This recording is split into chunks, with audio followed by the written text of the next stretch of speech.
Pera, olha só. Me casei e me separei por causa de adultério. Tenho assistido seus vídeos e luto pela restauração, mas estou confuso se meu casamento foi válido ou não. Ela não era virgem. Você pode me ligar para conversar? Tá.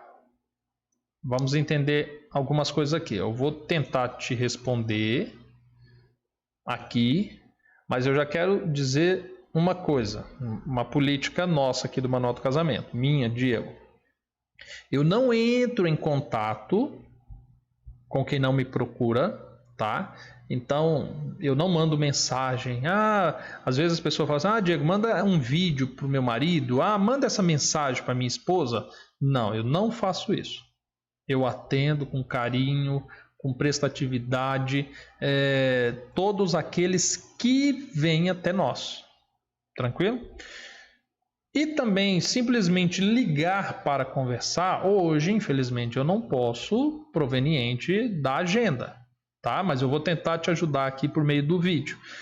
O que eu gostaria de destacar para você em relação a essa situação que você me passou? Primeiro, o fato de vocês terem se separado por adultério, por briga de toalha molhada em cima da cama, porque um comprou ração pro gato e o outro estava dando carne moída, porque a sogra não gosta, isso, aquilo outro. Deixa eu te falar uma coisa.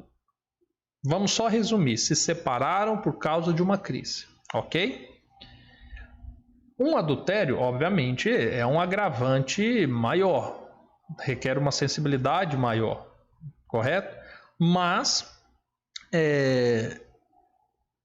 a necessidade de Deus para agir, para que quebrante esses corações, para que se restaure, se Deus tiver que restaurar um coração que está chateado porque a sogra falou alguma coisa e vocês se separaram, é o mesmo Deus que vai ter que agir para quebrantar um coração que adulterou.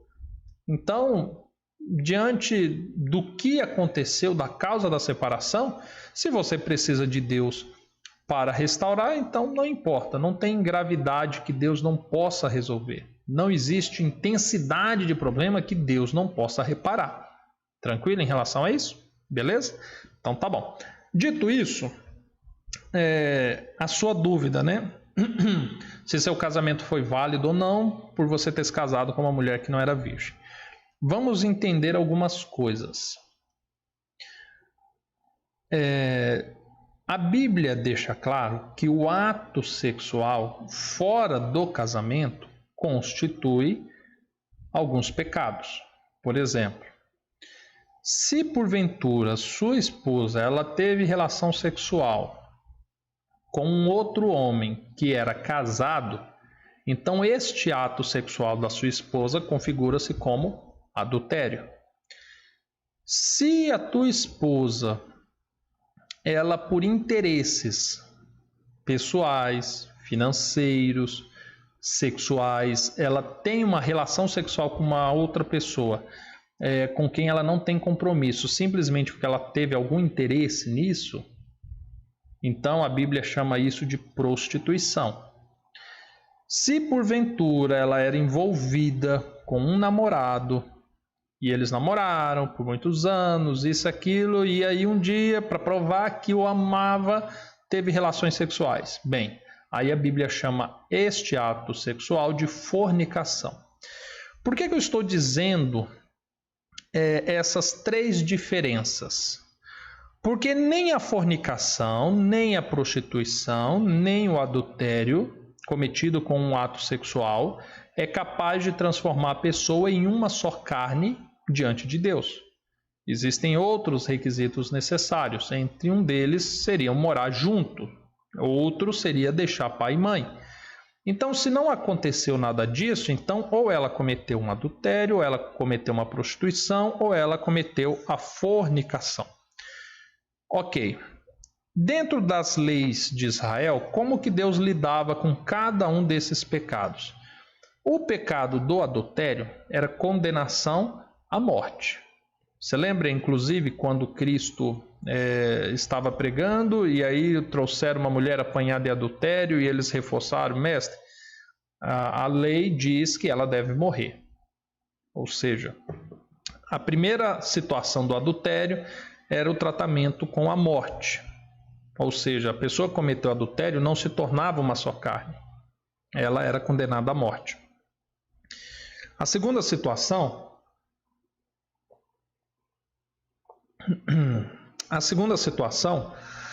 seria a situação da prostituição. Aí a Bíblia diz o seguinte: se porventura uma mulher se casava com o seu marido e ele descobria, depois de casado, que ela havia se prostituído antes, essa mulher era levada até a porta da casa de seus pais e ela era apedrejada e ela também era morta. Então, tanto o pecado da prostituição quanto do adultério era condenação de morte.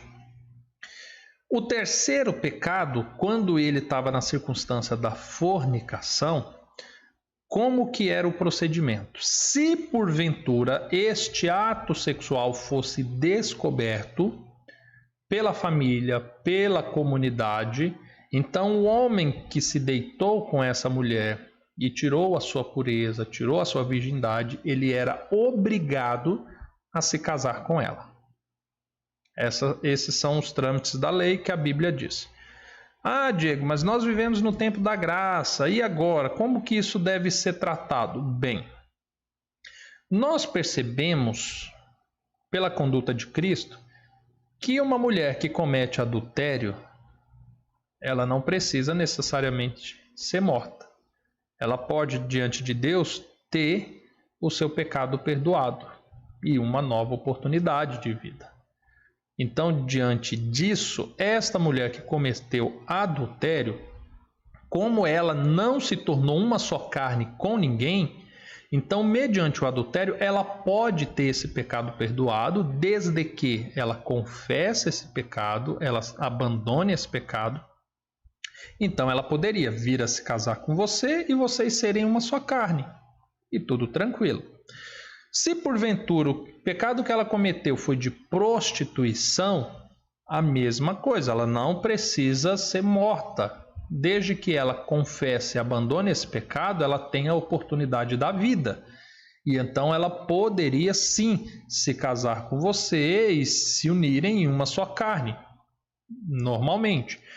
Agora, se ela cometeu o pecado da fornicação, e a lei agora prevê algo simples, ninguém precisa morrer, só precisam se casar.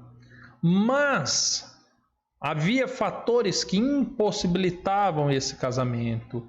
Se porventura for uma relação sexual que ninguém descobriu, então agora, se ninguém descobriu, o relacionamento não vingou, demonstrou-se no final das contas que era mais por interesse pessoal, então eu vejo que este ato dito por fornicação, por não se cumprir todos os requisitos em torno dele, embora inicialmente possa-se ter esse contexto de fornicação, mas ele configura-se muito mais como uma prostituição.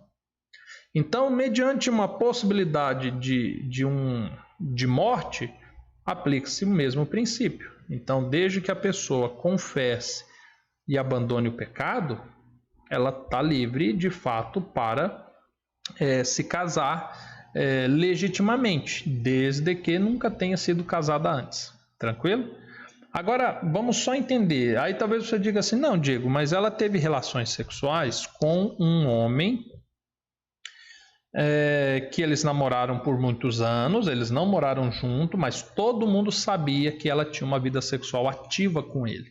E agora? Bem, a lei diz que eles deveriam ter se unido, ter casado, ele ter assumido ela como esposa para que Deus os tornasse uma só carne. Se eles não cumpriram isso, então o pecado ainda vigora. Compete a ela confessar esse pecado, se arrepender desse pecado, e eu vejo que existiria uma circunstância de misericórdia suficiente para que o seu casamento com ela fosse legítimo. Só que presta atenção agora nesse aspecto. eu poderia afirmar para você que este pecado anterior dela talvez não tenha sido confessado, nem abandonado, nem arrependido. Por quê? Porque ela se une a você e agora você me diz que o casamento de vocês acabaram por adultério. E aí eu sou inclinado a pensar que quem adulterou foi ela. Porque aí você diz que você ainda quer buscar a restauração e tudo mais. Posso estar equivocado, mas o contexto me leva a crer isso. Ou seja, ela já tinha uma vida sexual pregressa ao te conhecer, ela já vivia sobre um outro contexto, ela se casa com você e mesmo assim ela tem interesses em outros homens. Ou seja, o problema inicial anterior ao casamento não foi resolvido. Você está entendendo? Então, assim, eu estou te trazendo uma análise à luz da Bíblia. Todos esses preceitos a respeito de fornicação, adultério e prostituição, você vai achar em Deuteronômio capítulo 22. Em relação a isso, né, a história lá de Cristo você vai achar em João 8, as narrativas dele acerca do conceito de casamento você vai achar em Mateus 5, você vai achar em Mateus 19. Então, estou te dando esse preceito. Mas eu vou te dar um último conselho. Como Cristo nos afirma que quem une um casal é Deus, busque a Deus em oração, para que Deus, de fato, demonstre a você que Ele validou essa união ou não. Se porventura